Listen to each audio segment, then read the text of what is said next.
எனது குருமார்கள் ஸ்ரீ அக்கல்கோட் சுவாமி சமர்த் மகாராஜ் அவர்களுக்கும் ஷிரடி சாய்நாத் மகாராஜ் அவர்களுக்கும் எனது பணிவான நமஸ்காரங்கள். ஸ்ரீ சாய் சத் சரிதம் அத்தியாயம் 38. பாபாவின் ஹண்டி, கோவிலை மதிக்காதிருத்தல், காலா அல்லது கதம்ப உணவு, ஒரு கிண்ணம் மோர். சென்ற அத்தியாயத்தில் நாம் பாபாவின் சாவடி ஊர்வலத்தை பார்த்தோம். இந்த அத்தியாயத்தில் ஹண்டி என்ற பாபாவின் சமையல் பாத்திரத்தை, பெரிய அண்டாவை பற்றியும் மற்றும் சில விஷயங்களை காண்போம். முன்னுரை. ஓ புனிதமான சத்குரு சாயி, உலகம் அனைத்துக்கும் மகிழ்ச்சியை நல்கி அடியவர்களின் நலன்களை நிறைவேற்றி தங்களின் திருவடிகளை சரணடைந்தவர்களின் பேரிடர்களை போக்குபவருமான தங்களை வணங்குகிறோம்.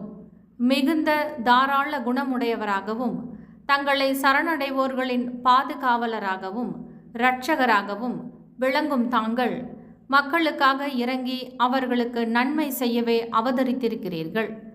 தூய ஆன்மாவின் சாராம்சமான சாறு பிரம்மாவின் அச்சில் ஊற்றப்பட்டு இதிலிருந்து ஞானிகளுக்குள் எல்லாம் முடிமணியாக சாயி அவதரித்து விளங்குகிறார். இந்த சாயி ஆத்மராமனே ஆவார். தூய தெய்வீக பேரின்பத்தின் இருப்பிடமே அவர். வாழ்க்கையின் அனைத்து குறிக்கோள்களையும் தாமே அவர் எய்தியதோடு நில்லாது தமது அடியவர்களை பற்றற்றவர்களாகவும் சுதந்திரமானவர்களாகவும் ஆக்கினார். பாபாவின் ஹண்டி. நமது சாஸ்திரங்களில் வெவ்வேறு காலங்களுக்கு வெவ்வேறு சாதனைகள் விதிக்கப்பட்டிருக்கின்றன. தவம் கிருத்தயுகத்துக்கும், ஞானம் திரேதாயுகத்துக்கும், யக்ஞம் துவாபர யுகத்துக்கும், தானம் கலியுகத்துக்கும் சிபாரிசு செய்யப்பட்டிருக்கின்றன. தானங்கள் அனைவற்றிலும் அன்னதானமே சிறந்தது. மத்தியான நேரத்தில் நமக்கு உணவு கிடைக்காத போது நாம் மிகவும் குழப்பமடைகிறோம். அதை போன்ற சூழ்நிலைகளில் மற்ற ஜீவராசிகளும் அங்கனமே உணர்கின்றன. இதை அறிந்து எளியவர்களுக்கும் பசியடைந்தோர்க்கும் உணவளிப்பவரே மிகச்சிறந்த கொடையாளி அல்லது தர்மவான். உணவே பிரம்மம். உணவிலிருந்தே எல்லா உயிர்களும் பிறக்கின்றன. பிறந்த பின்னும் உணவாலேயே உயிர் வாழ்கின்றன. அழிந்த பின்னும் உணவின் உள்ளேதான் மீண்டும் உட்செல்கின்றன என்கிறது தைத்திரிய உபனிஷதம். விருந்தாளி ஒருவர் நம் வீட்டுக்கு வர நேர்ந்தால் அவரை உணவளித்து வரவேற்பது நம்மை கட்டுப்படுத்தும் ஒரு கடமையாகும். செல்வம், சொத்து, உடை முதலான மற்ற வித தானங்கள் செய்வதற்கு விவேகம் தேவைப்படுகிறது. ஆனால் உணவின் விஷயத்தில் அத்தகைய யோசனைகள் எதுவும் தேவையில்லை. மத்தியான நேரத்தில் யார் வேண்டுமானாலும் நம் வீட்டு வாசலிடையே வரட்டும். அவருக்கு உணவு அளிக்கப்பட வேண்டும். அதிலும் முடவர்கள், சரியாக நடக்க முடியாதவர்கள், குருடர்கள், வியாதியஸ்தர்களான ஆண்டிகள் முதலியோருக்கு முதலில் உணவு அளிக்கப்பட வேண்டும். உடல் நலமுடன் இருப்பவர்களும் உறவினர்களும் பின்னால் உண்பிக்கப்பட வேண்டும். முதலில் குறிப்பிட்டோருக்கு உணவளிப்பதால் உண்டாகும் புண்ணியம் பின்னால் குறிப்பிட்டவர்களுக்கு அளிப்பதை விட மிகவும் அதிகமாகும். அன்னதானம் இல்லாத மற்ற தானங்கள் எல்லாம் நிலவற்ற நட்சத்திரங்கள் போன்றும், பதக்கமற்ற அட்டிகை போன்றும், முடிமணியற்ற கிரீடம் போன்றும், தாமரையற்ற குளத்தை போன்றும், பக்தியற்ற பஜனையை போன்றும், குங்குமமற்ற சுமங்கலியை போன்றும், இனிமையான சாரீரம் இல்லாத பாடலை போன்றும், உப்பற்ற தயிரை போன்றுமாக இருக்கிறது. வரன் பருப்பு சூப்பு மற்ற எல்லா பதார்த்தங்களையும் விட சிறந்திருப்பதை போன்று மற்ற எல்லா புண்ணியங்களையும் விட அன்னதானம் சிறந்திருக்கின்றது. இப்போது பாபா எங்கனம் உணவு சமைத்து அதை விநியோகித்தார் என்பதை காண்போம். பாபாவுக்காக ஒரு சிறிதே உணவு தேவைப்பட்டது என்றும் அவருக்கு தேவையானதும் சில வீடுகளில் பிச்சை எடுத்து பெறப்பட்டது என்றும் முன்னமேயே எடுத்து சொல்லப்பட்டு விட்டது. ஆயின் அனைவருக்கும் உணவளிக்க வேண்டும் என்று அவர் தீர்மானித்ததால் அவராகவே எல்லா ஏற்பாடுகளையும் செய்கிறார். இந்த விஷயத்தில் அவர் எவரையும் சார்ந்திருக்கவோ தொல்லைப்படுத்தவோ இல்லை. முதலில் கடை வீதிக்கு சென்று சோளம், மாவு, நறுமண பலசரக்கு வகைகள் முதலிய எல்லாவற்றையும் பணம் கொடுத்து வாங்குகிறார். கோதுமை அரைத்தலையும் தாமே செய்கிறார். மசூதிக்கு முன்னால் உள்ள திறந்த வெளியில் ஒரு பெரிய அடுப்பை வைத்து நெருப்பை மூட்டி அதற்கு மேல் ஹண்டி என்னும் ஒரு பாத்திரத்தை சரியான அளவு தண்ணீர் ஊற்றி வைக்கிறார். 2 விதமான ஹண்டிகள் இருந்தன. ஒன்று சிறியது, மற்றொன்று பெரியது. முன்னது 50 பேருக்கு உணவளிக்க ஏற்றது, பின்னது 100 பேருக்கானது. சில சமயம் அவர் மிட்டாச்சாவல் என்னும் சர்க்கரை பொங்கலை சமைத்தார். மற்றும் சில சமயங்களில் புலவை மாமிசத்துடன் சமைத்தார். சில சமயங்களில் கொதித்து கொண்டிருக்கும் வரன் என்னும் சூப்பில் கோதுமை மாவை சிறு உருண்டைகளாகவோ அல்லது தட்டையான ரொட்டிகளாகவோ செய்து மிதக்க விட்டார். வாசனை பொருட்களை அம்மியில் வைத்து இடித்து தூளை சமையல் பாத்திரத்தில் போட்டார். உணவை மிகவும் சுவையானதாக்க அவர் எல்லா சிரமங்களையும் எடுத்துக்கொண்டார். ஜவ்வரிசி, கேழ்வரகு மாவை தண்ணீருடன் கொதிக்கவிட்டு அதை தயிருடன் கலந்து அம்பீல் கூழ் தயாரித்தார். உணவுடன் இந்த அம்பீலை அனைவருக்கும் ஒரே மாதிரியாக விநியோகித்தார். உணவு ஒழுங்காக வேகிறதா என்பதை பார்க்க பாபா தனது கஃப்னியின் கைகளை மேலே சுருட்டி விட்டு கொண்டு தனது வெறும் கையை கொதிக்கும் பாத்திரத்தில் துளியும் பயமின்றி விட்டு கொதிக்கும் கலவையை நன்றாக மேலும் கீழும் பக்கங்களிலும் கலக்கி விடுகிறார். கை வெந்ததற்கான எந்த அடையாளத்தையோ முகத்தில் பயத்தின் எவ்வித சாயலையோ காண முடிவதில்லை. சமையல் முடிந்ததும் பாத்திரங்களை மசூதிக்கு கொண்டு வந்து உரிய முறையில் மௌல்வியை கொண்டு புனிதமாக்கினார். முதல் உணவின் ஒரு பகுதியை மகள்சாபதிக்கும் தாத்யா பாட்டிலுக்கும் அனுப்பிவிட்டு மிச்சத்தை எல்லா ஏழை எளியவர்களுக்கும் திக்கற்றவர்களுக்கும் அவர் உளம் நிறையும் வண்ணம் தமது கையாலேயே பரிமாறினார். பாபா தாமே சமைத்து தாமே பரிமாறிய உணவை உட்கொண்டவர்கள் நிச்சயமாக ஆசீர்வதிக்கப்பட்டவர்கள், அதிர்ஷ்டசாலிகள். இத்தருணத்தில் ஒரு சிலர் சந்தேகத்தையும் கிளப்பலாம்.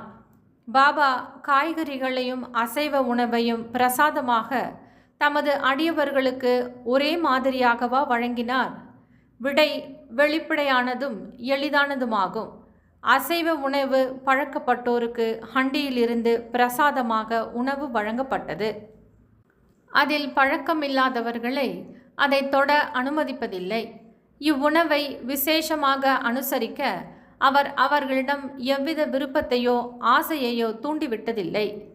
குருவே பிரசாதமாக எதையாவது அளிக்கும் போது அது ஏற்றுக்கொள்ளத்தக்கதா இல்லையா என்று எண்ணுபவன் நரகத்தை அடைகிறான் என்னும் ஒரு கொள்கை நன்றாக உறுதி செய்யப்பட்டிருக்கிறது.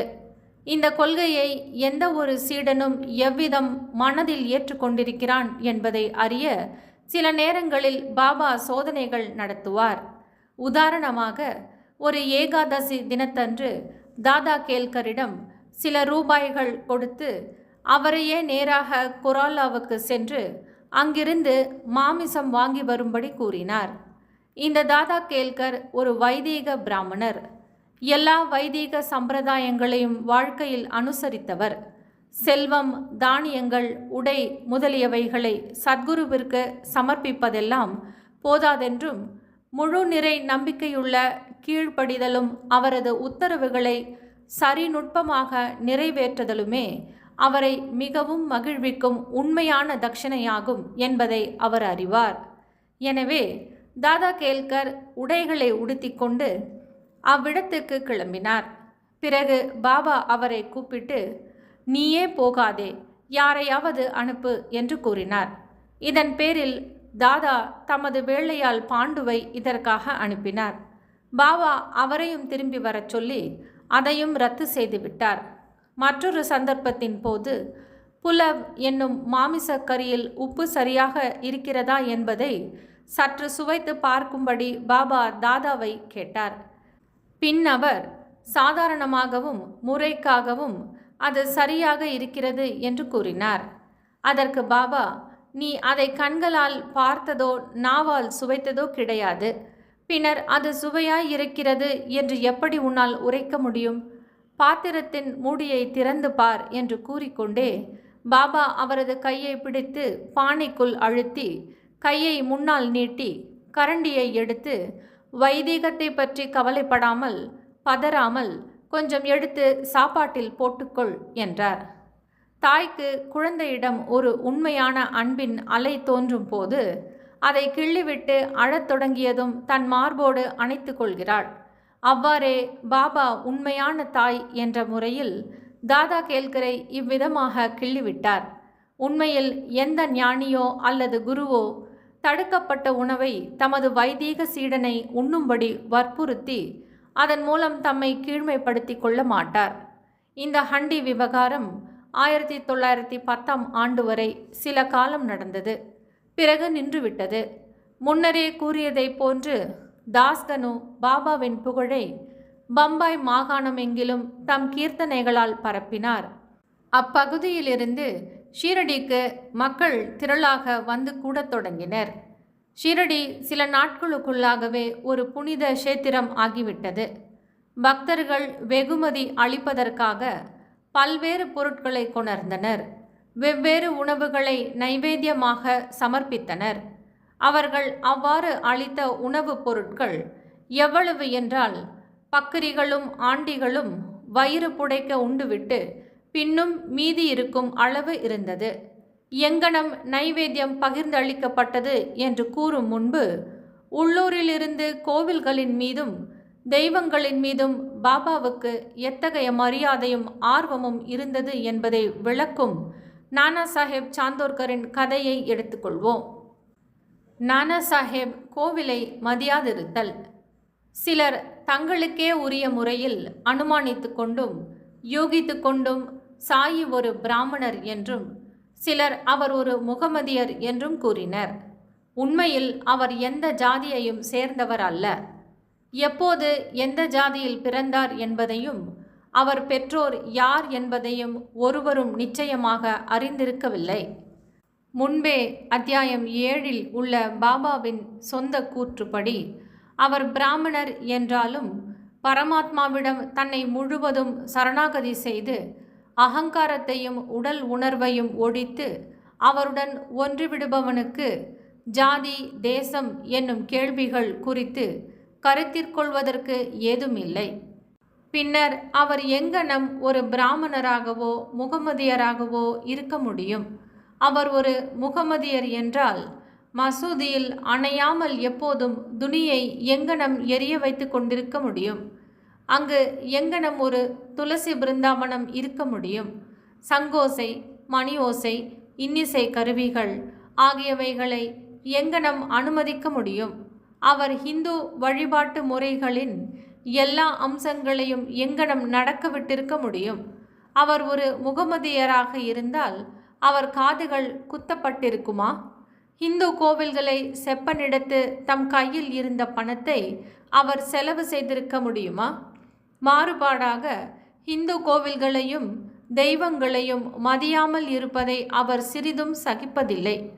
ஒரு முறை நானா சாஹேப் சாந்தோர்கர் பினிவாலே என்ற தனது ஷட்டகருடன் ஷீரடிக்கு வந்தார். அவர்கள் மசூதிக்கு சென்று பாபாவின் முன்னால் அமர்ந்து பேசிக்கொண்டிருந்த போது பாபா திடீரென்று நானா சாஹேபின் மீது கோபமடைந்தார். நீ இவ்வளவு காலம் எனது கூட்டுறவில் இருக்கிறாய், எங்கனம் நீ இவ்விதம் நடந்து கொள்கிறாய் என்று அவரை கேட்டார். முதலில் நானா சாஹேபுக்கு ஒன்றும் புரியவில்லை. தாழ்மையுடன் விளக்கும்படி கேட்டுக்கொண்டார். பாபா அவரை கோபர்காவன் எப்போது வந்தார் என்றும் அங்கிருந்து ஷீரடிக்கு எங்கனம் வந்தார் என்பதையும் கேட்டார். உடனே நானா சாஹேப் தன் தவறை புரிந்து கொண்டார். அவர் ஷீரடிக்கு வரும்போதெல்லாம் கோபர்காவனில் கோதாவரி கரையிலுள்ள தத்தரின் கோவிலை வழிபட்டு வருவது வழக்கம். ஆனால் இம்முறை தத்தரின் பக்தரான தனது உறவினரையும் அக்கோவிலுக்கு போகாமல் தடுத்து தாமதத்தை தவிர்க்கும் பொருட்டு ஷீரடிக்கு நேரடியாக வந்துவிட்டார். இக்குற்றத்தை எல்லாம் அவர் பாபாவிடம் ஒப்புக்கொண்டு கோதாவரியில் குளித்து கொண்டிருக்கும் போது ஒரு பெரிய முள் அவர் பாதத்தில் குத்திவிட்டதனால் அது அவருக்கு மிகுதியான தொல்லையை கொடுத்தது என்று கூறினார். பாபா அது அவருக்கு லேசான தண்டனை என்று கூறி எதிர்காலத்தில் ஜாக்கிரதையாக இருக்கும்படி கூறினார். காலா கதம்ப உணவு. நைவேத்தியம் விநியோகிக்கப்படும் கதைக்கு திரும்புவோம். ஆரத்தி நிகழ்ச்சி முடிந்த பின்னால் எல்லோரையும் உதியுடனும் ஆசீர்வாதங்களுடனும் அனுப்பிய பிறகு உள்ளே சென்று நிம்பாரில் தமது முதுகை சாய்த்து கொண்டு 2 வரிசையுள்ள பந்தியுடன் அமர்ந்திருப்பார். நைவேத்தியம் கொண்டு வந்த பக்தர்கள் பூரி, மாண்டி, போலி, பாசந்தி, சன்சா, சோறு முதலியவை உள்ள தங்களது உணவு பதார்த்தங்களை வலிந்து உள்ளே அனுப்புவார்கள். பாபாவினால் புனிதமாக்கப்பட்ட உணவின் பிரசாதத்திற்காக வெளியே காத்து கொண்டிருப்பார்கள். எல்லா உணவுகளும் கதம்ப கூட்டாக கலக்கப்பட்டு பாபாவின் முன் வைக்கப்படும். அதை அவர் கடவுள்களுக்கு சமர்ப்பித்து புனிதப்படுத்துவார். அதன் பகுதிகள் வெளியில் காத்து கொண்டிருக்கும் நபர்களுக்கு அளிக்கப்பட்டு மீதம் உள்ளே பாபா நடுநாயகமாக அமர்ந்திருக்கும் மக்களுக்கு பரிமாறப்படும். 2 வரிசையில் அமர்ந்திருக்கும் பக்தர்களும் வயிறார உண்ணுவர். புனிதமாக்கப்பட்ட உணவை உள்ளே அமர்ந்திருக்கும் அனைவருக்கும் ஒவ்வொருவரின் தேவையையும் சௌகரியத்தையும் கவனித்து பரிமாறும்படி நானா சாஹேப் நிமோன்கரையும் ஷாமாவையும் பாபா தினந்தோறும் கேட்டுக்கொள்வார். அவர்கள் இதை மிகவும் ஜாக்கிரதையாகவும் பிரியத்துடனும் செய்வர். இவ்வாறு அளிக்கப்பட்ட ஒவ்வொரு கவள உணவும் அடியவர்களுக்கு போஷாக்கையும் திருப்தியையும் தந்தது. எத்தகைய இனிமையான விருப்பமான புனிதமாக்கப்பட்ட உணவு அது! எப்போதும் புனிதமானது, தெய்வீகமானது. ஒரு கிண்ணம் மோர். ஒருமுறை இந்த கூட்டத்தில் இருந்தபோது ஹேமத் பந்த் வயிறு நிறைய சாப்பிட்டு விட்டார். அப்போது பாபா அவருக்கு ஒரு கிண்ணத்தில் மோர் கொடுத்தார். அதன் வெண்மையான தோற்றம் அவரை மகிழ்வித்தது. ஆனால் வயிற்றில் அதற்கு இடம் இருக்காது என்று அஞ்சி லேசாக உறிஞ்சினார். மிகவும் சுவையாக இருந்தது. அவரது தடுமாறும் எண்ணத்தை புரிந்து கொண்ட பாபா, எல்லாவற்றையும் குடித்துவிடு, இனிமேல் இம்மாதிரி வாய்ப்பு உனக்கு கிடைக்காது என்று கூறினார். அப்போது ஹேமத் பந்த் அதை முழுக்கவும் பருகினார். பாபாவின் உரை தீர்க்க தரிசனமானது என்று கண்டார். ஏனெனில் பாபா சீக்கிரத்தில் மகா சமாதி அடைந்தார். இப்போது வாசகர்கள் ஹேமத் பந்துக்கு நிச்சயம் நன்றி செலுத்த வேண்டும். அவர் கிண்ணத்தில் இருந்த மோரை அருந்தினார். ஆனால் பாபாவின் லீலைகள் என்ற ரூபத்தில் வேண்டிய அளவு அமிர்தத்தை நமக்கு விநியோகித்தார். பற்பல கிண்ணங்கள் அமிர்தத்தை நாம் பருகுவோம், திருப்தியடைந்து மகிழ்வோம். ஸ்ரீ சாயை பணிக. அனைவருக்கும் சாந்தி நிலவட்டும்.